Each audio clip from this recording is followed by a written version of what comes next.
RSS के लोग ये कहते थे कि नहीं, तिरंगा अशुभ है। आजादी से पहले तिरंगा अपनाया गया और तिरंगे को हमारा राष्ट्रध्वज माना गया। उस दौर में ये लोग इसका विरोध करते थे। उसको कोई देशभक्ति का सर्टिफिकेट नहीं चाहिए किसी से, और खास तौर पर कि भाजपा सरकार से, जिनके गुरु आरएसएस के जो संघ के जो चलाने वाले लोग हैं, वो 52 साल तक तिरंगे को नहीं मानते थे। आज ईडी और सीबीआई सिर्फ वहां पर जाता है जहां पर चुनाव होता है। कि ईडी सीबीआई अब भाजपा का फ्रंटल ऑर्गेनाइजेशन हो चुके हैं। जहां अमित शाह जी कहते हैं, जहां नड्डा जी कहते हैं, जहां मोदी जी कहते हैं, ईडी और सीबीआई के अधिकारी सिर्फ वहीं जाते हैं। तो आज कोई देश में तो लोकतंत्र को इन्होंने खत्म करने के कगार पर हैं ये लोग। पूरे देश में हर एक तंत्र को, चाहे वो मीडिया हो, चाहे वो न्यायपालिका हो, सबको तहस नहस कर रखा है इस मोदी सरकार ने, और तानाशाही पूरे चरम पर है। नमस्कार, माई निউজ নৰ্থ ইষ্টৰ দৰ্শকসকলক স্বাগতম জনাইছোঁ। আজি আমাৰ সৈতে উপস্থিত আছে NSUI ৰাষ্ট্ৰীয় সাধাৰণ সম্পাদক তথা उत्तर पूर्वांचल तत्वावधायक अनुशेष शर्मा। अनुशेष जी नमस्ते, आपको आपका स्वागत है माई न्यूज़ नॉर्थ ईस्ट पे। सबसे पहले आपसे हम ये जानना चाहते हैं, तैयारी कैसे चल रही है 24 के लिए? देखिए, पूरे देश में जो मुद्दे हैं, जनता के मुद्दे हैं, उनको लेकर के कांग्रेस का नेतृत्व, चाहे वो राहुल गांधी जी हों, चाहे वो कांग्रेस का एक एक कार्यकर्ता हो, पूरे देश में इस तानाशाह मोदी सरकार के खिलाफ लड़ाई लड़ रहा है, सड़कों पर लड़ रहा है, और तानाशाही जारी है। अत्याचार हो रहा है, मुकदमे लगाए जा रहे हैं, हमारे कार्यकर्ताओं को जेल में डाला जा रहा है, बट कांग्रेस का एक एक कार्यकर्ता बब्बर शेर है और पीछे हटने वाले नहीं हैं। जब तक इस सरकार को उखाड़ नहीं देंगे, तब तक हम दम लेने वाले नहीं हैं। वैसे देखा जाए तो सरकार में रहते हुए अभी बीजेपी की तरफ से ये एक ऑपोजिशन की तरफ से बीजेपी को लेकर एक कहा जाता है कि सरकार ने ईडी सीबीआई जो ये संस्थाएं हैं, इन संस्थाओं का जो एक ऑटोनॉमी था, ये संस्थाओं का ऑटोनॉमी इस सरकार में अब है कि नहीं? आप क्या सोचते हैं इसके बारे में? देखिए, पूरे देश को पता है आज ईडी और सीबीआई सिर्फ वहाँ पर जाता है जहाँ पर चुनाव होता है या जहाँ भाजपा का सरकार नहीं होता। आपने पिछले 8 साल में कभी ईडी और सीबीआई को किसी बीजेपी नेता के घर जाते हुए देखा है क्या? वो सिर्फ विपक्ष के लिए है। और मैं ये कहना चाहूँगा साफ तौर पर कि ईडी सीबीआई अब भाजपा का फ्रंटल ऑर्गेनाइजेशन हो चुके हैं। जहाँ अमित शाह जी कहते हैं, जहाँ नड्डा जी कहते हैं, जहाँ मोदी जी कहते हैं, ईडी और सीबीआई के अधिकारी सिर्फ वहीं जाते हैं। तो आज कोई देश में तो लोकतंत्र को इन्होंने ख़त्म करने के कगार पर हैं ये लोग। पूरे देश में हर एक तंत्र को, चाहे वो मीडिया हो, चाहे वो न्यायपालिका हो, सबको तहस नहस कर रखा है इस मोदी सरकार ने, और तानाशाही पूरे चरम पर है। तो ऐसे में ईडी और सीबीआई तो बिल्कुल भाजपा के फ्रंटल ऑर्गेनाइजेशन की तरह काम कर रहे हैं।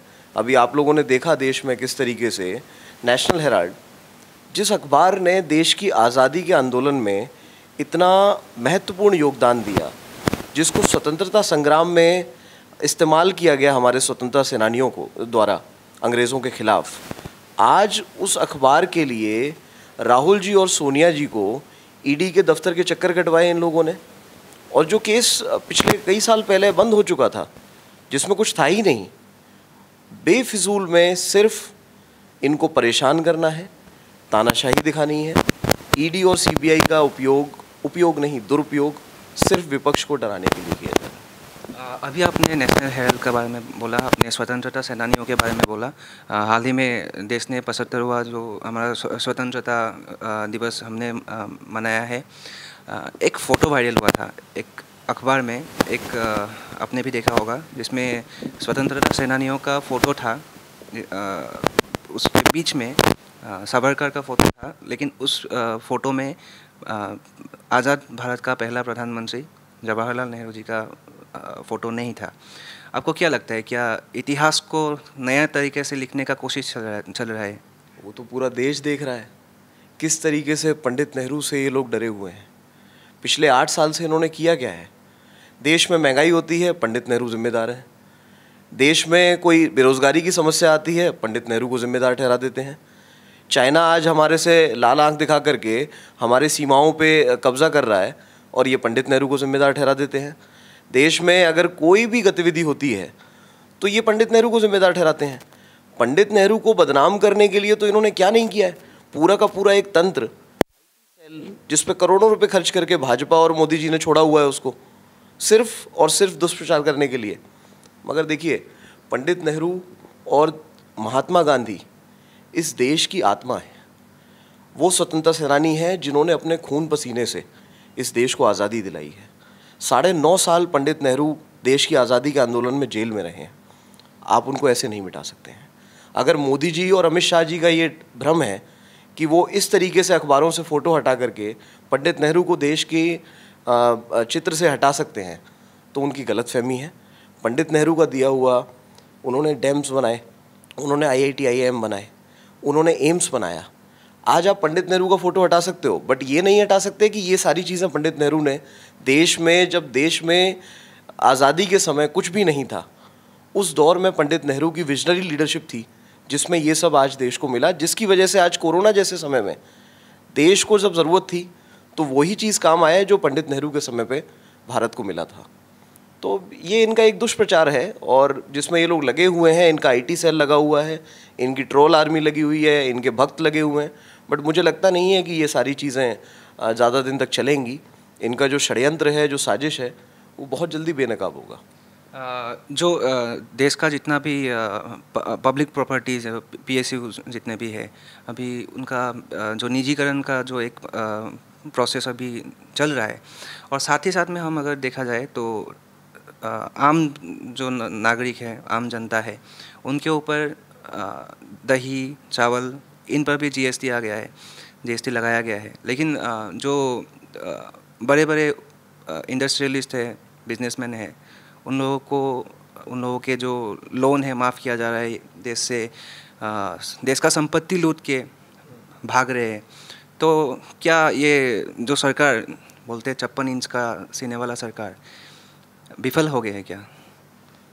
उनके मित्र हैं अंबानी, अडानी, उनके दोनों मित्र हैं। उनका माफ़ नहीं करेंगे तो फिर किसका करेंगे? आम जनता, गरीब जनता से उनको कोई मतलब नहीं है। जिनके लिए, 2 लोगों के लिए वो देश की सरकार चला रहे हैं, तो 2 ही लोगों का माफ़ करेंगे। आम जनता का क्यों माफ़ करेंगे? आम जनता के लिए तो वो ब्रिटिश सरकार जैसे है। जैसे ब्रिटिश की हुकूमत में छोटी छोटी चीज़ों पर टैक्स लगाया जाता था, लगान वसूला जाता था, किसानों से वसूला जाता था। आज वही हाल इस मोदी सरकार ने कर दिया। पेंसिल, रबर, दूध, दही, इन चीज़ों पे GST लगाया जा रहा है। तो ये हम किस दौर में आ चुके हैं आज? एक तरफ सरकार बात करती है विश्व गुरु बनाने की, और दूसरी तरफ पेंसिल, रबर, इन चीज़ों पर टैक्स वसूल रहे हैं, ये GST लगा रहे हैं। कैसा विश्व गुरु बनने जा रहा है देश? 5 ट्रिलियन इकोनॉमी की बात करने वाले लोग आज इन छोटी छोटी चीज़ों पे GST वसूल रहे हैं। महंगाई देश में आज चरम सीमा पर पहुंच चुकी है। एक महिला के लिए अपना घर चलाना आज आसान नहीं बचा है। सिलेंडर के दाम देख लीजिए, आप पेट्रोल डीजल का दाम देख लीजिए, खाने की जो जितनी भी चीज़ें हैं रोज़ की, उनको देख लीजिए, क्या हालत कर दी है इन्होंने। वही BJP के नेता जो सड़कों पर जब कांग्रेस का शासन था आकर के पूरा प्रदर्शन और प्रोटेस्ट किया करते थे, आज कहाँ है स्मृति ईरानी जी? हमने तो एक बार भी प्रोटेस्ट या कोई स्टेटमेंट उनका सुना नहीं महंगाई के ऊपर आज तक। स्मृति ईरानी जी के आप बात बोला, स्मृति ईरानी जी के बेटी के एक गोवा का एक रेस्टोरेंट का एक, उनको तो तत्काल मंत्री पद से इस्तीफा देना चाहिए, और उस जो कैफ़े में जो धांधली है, जिसके ऊपर वहाँ के अधिकारी ने नोटिस दिया है, जो इलीगल वहाँ पे बार चलाया जा रहा है स्मृति ईरानी जी का, उसकी निष्पक्ष जांच होनी चाहिए। अगर वो पाक साफ है, उनकी बेटी या उनके परिवार के किसी सदस्य का कोई गलती नहीं है, तो इस्तीफा दें, जांच कराएं। डर किस बात का है? उनको किस चीज़ का डर है? और उनके मंत्री रहते हुए, वहाँ भाजपा की सरकार रहते हुए, हमें तो नहीं लगता कि कोई निष्पक्ष जांच वहाँ पे हो पाएगी। तो उनको तो तत्काल प्रभाव से इस्तीफा दे करके और इसकी निष्पक्ष जांच करवानी चाहिए। मैं तो मोदी जी और अमित शाह जी और JP नड्डा जी से निवेदन करूँगा कि उनका इस्तीफा लें और इसकी जाँच कराएँ। जब वहाँ पे अधिकारी ने उनको नोटिस दिया है, इलीगल बार चल रहा है, तो उनको अपने पद पे रहने का 1 मिनट के लिए भी कोई ज़रूरत नहीं है। अभी जो हम इंडिपेंडेंस डे हमने सेलिब्रेट किया, प्रधानमंत्री जी के तरफ से एक आह्वान किया गया था, हर घर तिरंगा, जिसका पूरा देश ने उसको बहुत बेहतरीन तरीके से मनाया है। लेकिन ऑपोजिशन की तरफ से एक एलिगेशन लगाया जाता है कि जिन्होंने अब हर घर तिरंगा का आह्वान किया है, उनके जो हेडक्वार्टर है नागपुर का, वहाँ पे तिरंगा को मतलब लगाने में बहुत टाइम लगा दिया। तो क्या ये सरकार का ये हिपोक्रेसी है या फिर क्या दूसरा, क्या आप क्या सोचते हैं इसके बारे में? अब देखिए, जो लोग 52 साल तक आरएसएस के हेडक्वार्टर पर तिरंगा नहीं फहराते थे, आज वो देश में हर घर तिरंगा उन्होंने अभियान चलाया। अच्छी बात है, कांग्रेस ने समर्थन किया और हमने सबने उसमें सहयोग किया। लेकिन आप आज देशभक्ति का सर्टिफिकेट मत बांटिए। इस देश का एक एक नागरिक इस देश के लिए जीता है, मरता है, उसको कोई देशभक्ति का सर्टिफिकेट नहीं चाहिए किसी से, और ख़ास तौर पर कि भाजपा सरकार से, जिनके गुरु आरएसएस के जो संघ के जो चलाने वाले लोग हैं, वो 52 साल तक तिरंगे को नहीं मानते थे। जब आज़ादी से पहले तिरंगा अपनाया गया और तिरंगे को हमारा राष्ट्रध्वज माना गया, उस दौर में ये लोग इसका विरोध करते थे। आरएसएस के लोग ये कहते थे कि नहीं, तिरंगा अशुभ है, इसको हम देश का राष्ट्रध्वज नहीं बना सकते। तो आज वो लोग देश में एक ड्रामा बनाते हैं और सब लोगों को इस तरीके से बाध्य कर रहे हैं। अच्छी बात है, करिए, हमें कोई राष्ट्रध्वज से हमें क्या परहेज है, तिरंगा हमारा है, हम इसको लेकर के चले हैं। तो आज हमें कोई सर्टिफिकेट नहीं चाहिए मोदी जी से या किसी भाजपा सरकार से कि ये हमें सर्टिफिकेट देंगे देशभक्ति का। चलाइए अभियान, बिल्कुल। कांग्रेस तो वो पार्टी है जो आज़ादी के आंदोलन से निकली है, जिसने इस देश के लिए शहादतें दी हैं। आज उस पार्टी को आप राष्ट्रभक्ति और देशभक्ति सिखाएंगे क्या? देशभक्ति तो इन्हें सीखनी चाहिए जो लोग 52 साल तक तिरंगे को अपने हेडक्वार्टर पे नहीं फहराते थे। जो आज भी, मैं प्रदेश याद मुझे नहीं आ रहा है, कोई प्रदेश का भाजपा का मंत्री है, वो तिरंगे के ऊपर भगवा ध्वज फहरा रहा है।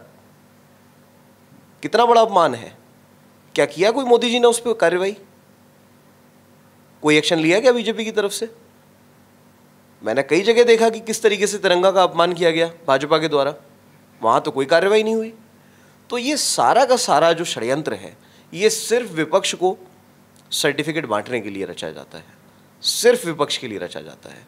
और इस तरीके से हमने आज तक आज़ादी के बाद से ऐसा हमने देश में कोई प्रधानमंत्री नहीं देखा, कोई सरकार नहीं देखी जो इतनी छोटी सोच के साथ काम करे। तो ये देश में पहली बार हो रहा है और ये बड़ा दुर्भाग्यपूर्ण है। देखा जाता है कि पिछले कुछ सालों में से हिंदू राष्ट्र का जो एक मांग बहुत उठने लगे हैं।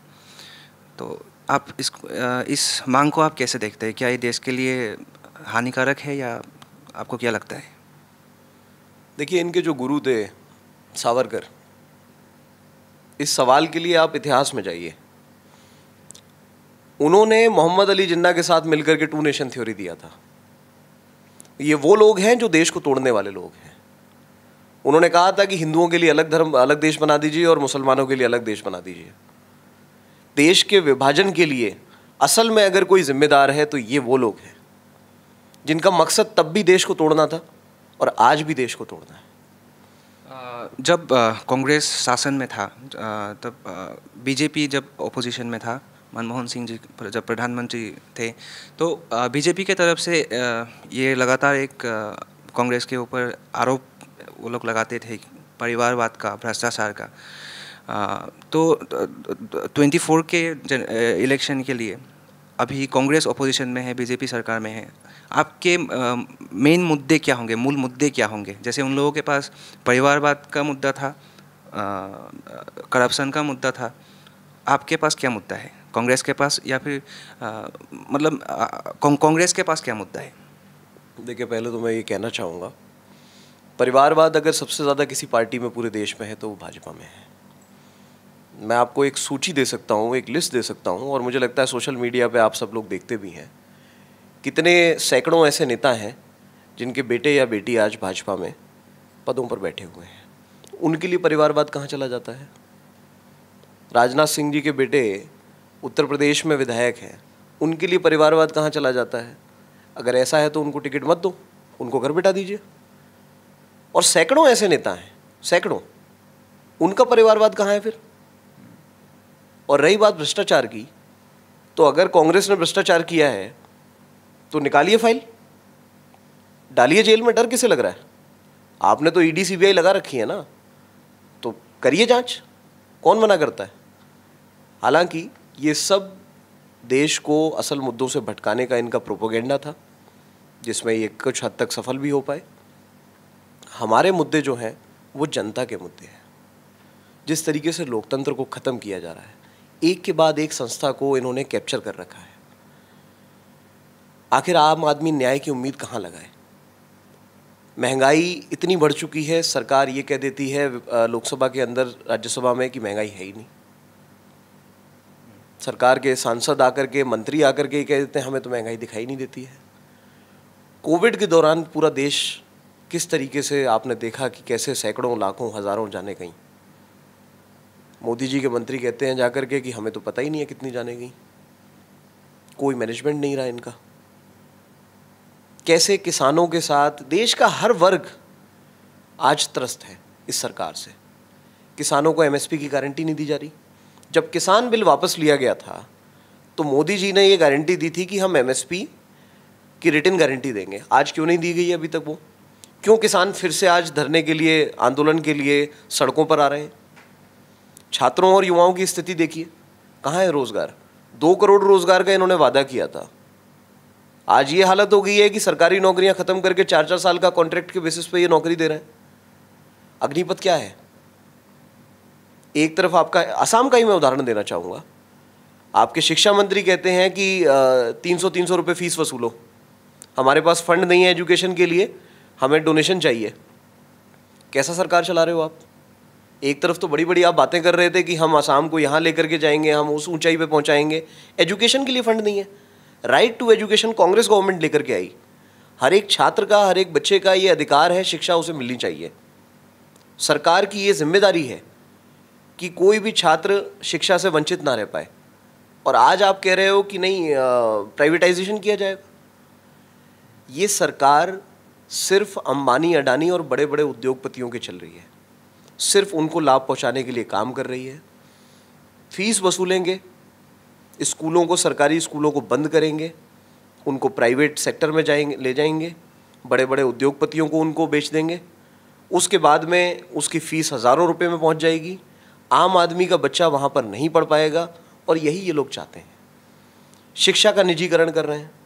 हर क्षेत्र में आप देखिए तो इन्होंने तबाही मचा रखी है। रोज़गार बचा नहीं है। अग्निपथ जैसे स्कीम ला करके सेना को इन्होंने ध्वस्त करने का काम किया है। देश की सेना जो हमारा गौरव है, उसको इन्होंने नहीं छोड़ा। आने वाले दिनों में आप देखेंगे कि अलग अलग जो भी सरकारी नौकरियां हैं, रेलवे इन्होंने बेच दिया, पीएसयूज जितने हैं सब इन्होंने बेच दिया। खुद मोदी सरकार एक मोनेटाइजेशन पॉलिसी लेकर के आई है, जिसमें वो एक एक चीज़ करके बेच रही है। अब तो ये ऑफिशियल हो चुका है, अब तो ये छुपा हुआ भी नहीं है। तो बेशर्म सरकार है, युवाओं के खिलाफ है, छात्रों के खिलाफ है, महिलाओं के खिलाफ है। मैं और एक बात बोलना चाहूँगा कि अभी लाल किले से मोदी जी ने कहा कि महिलाओं का सम्मान होना चाहिए। आप गुजरात में एक गैंगरेप पीड़िता के, कितना दुर्भाग्यपूर्ण है ये कि एक तरफ देश का प्रधानमंत्री कहता है कि महिलाओं का सम्मान होना चाहिए, देश में महिलाओं की स्थिति खराब है, और दूसरी तरफ आपके मंत्री, आपके विधायक वहाँ उन आरोपियों को छुड़वा रहे हैं जेल से और उनका स्वागत कर रहे हैं, और फिर कहते हैं ये असंस्कारी लोग हैं। कहाँ गई मोदी जी की उसमें नीति? अभी तक तो कोई कार्रवाई नहीं हुई उन लोगों पर। आपने गुजरात के बारे में बोला।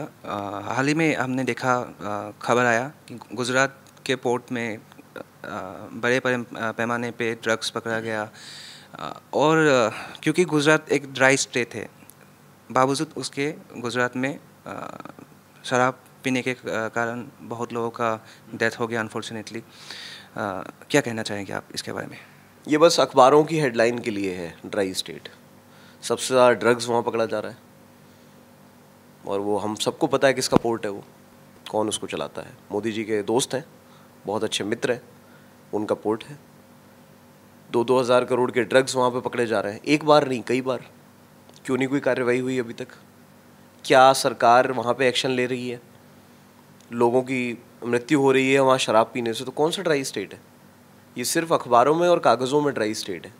मोदी जी के सपनों में ये ड्राई स्टेट है, और कोई ड्राई स्टेट ये कुछ नहीं है। ये सिर्फ और सिर्फ बहकाने के लिए, दिखाने के लिए है। असल में तो आपको पता ही है कि क्या वहाँ धंधा चल रहा है।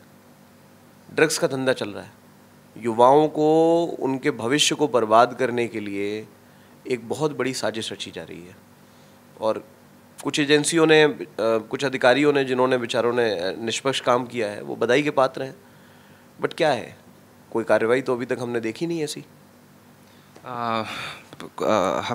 अब बात ऐसा है, इंडिया मतलब भारत का जो जितना भी विरोधी दल है, उन सभी दलों में से अगर हम एक एक लीडर को देखें, जैसे तृणमूल कांग्रेस का ममता बनर्जी हो गया, शिवसेना से उद्धव ठाकरे हो गया, जेडीयू से नीतीश कुमार हो गया, आम आदमी पार्टी जो अभी नया उभर के आए हैं, हम अरविंद केजरीवाल हो गया, और कांग्रेस से राहुल गांधी जी हो गया, प्रियंका गांधी जी हो गया। तो इन तमाम नेताओं में से अगर एक प्रधानमंत्री मोदी जी के खिलाफ अगर किसी को लड़ना है, तो आप सभी विरोधियों को, सभी अपोजिशन पार्टियों को, आप लोगों का प्लान, मतलब आप लोग कैसे तैयारी कर रहे हैं, या फिर क्या प्रधानमंत्री पद के लिए, पोजीशन के लिए आने वाले समय में क्या विरोधी के बीच तनाव हो सकता है? देखिए, ये तो जनता तय करेगी कि कौन आवाज़, जनता की आवाज़ कौन है। और हमने, हमारे नेता ने, राहुल गांधी जी ने, प्रियंका जी ने जनता की आवाज़ को बुलंद किया है। जो उनके मुद्दे थे, चाहे वो हाथरस का घटना हो, जब एक बेटी के साथ दरिंदगी हुई और भाजपा सरकार के लोग उसको बचा रहे थे, तो वहाँ पे कौन था? सिर्फ राहुल गांधी, प्रियंका जी लड़े। जब लखीमपुर में किसानों को मारा गया, भाजपा के मंत्री के बेटे ने किसानों को कुचल दिया गाड़ी से, कौन विपक्ष का नेता आया? किसने लड़ाई लड़ी? सिर्फ राहुल गांधी, प्रियंका गांधी जी थे। ऐसे तमाम घटना है। सोनभद्र में, यूपी में आदिवासियों को गोली से उड़ा दिया गया, उनकी ज़मीन कब्जा ली गई, कौन नेता गया? सिर्फ प्रियंका गांधी जी गए। तो जनता की आवाज़ जो उठा रहा है वो तो सिर्फ कांग्रेस है और कांग्रेस के नेता हैं। अब बाकी जो विपक्ष के अलग अलग नेता हैं, अच्छी बात है, उनको भी बैठना चाहिए, और ये मेरे हिसाब से कि पार्टी हाईकमान का काम है, वो तय करें सारी चीज़ों को लेकर के।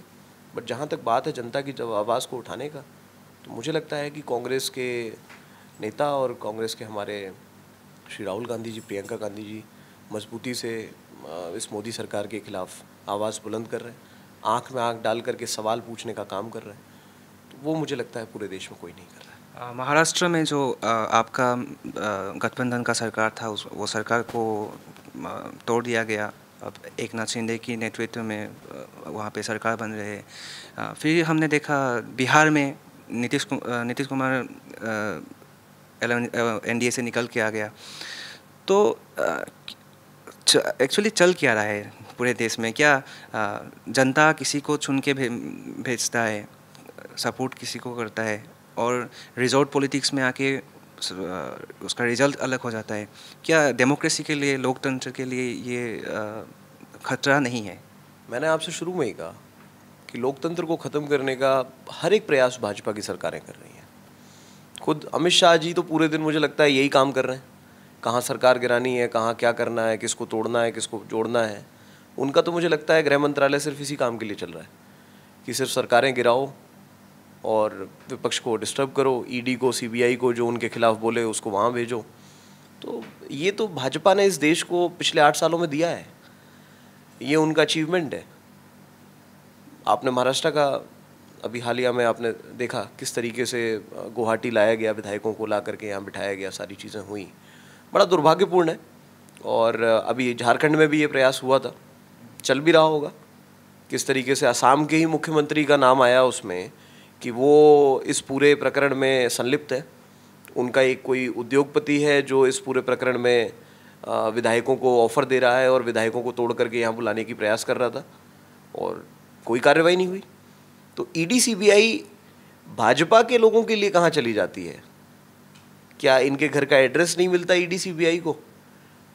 क्या हेमंत बिश्व शर्मा जी के जो काले कारनामे हैं, जो उनके उद्योगपति मित्र हैं, उनके लिए कोई ईडी सीबीआई नहीं बनी है क्या? ये सिर्फ विपक्ष के लिए ही बनी है क्या ईडी सीबीआई? तो ये सवाल है और ये हालत है देश में आज। अघोषित आपातकाल इन्होंने लगा दिया है।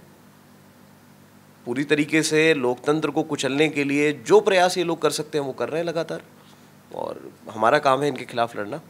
हम अपनी लड़ाई सड़कों पर लड़ रहे हैं।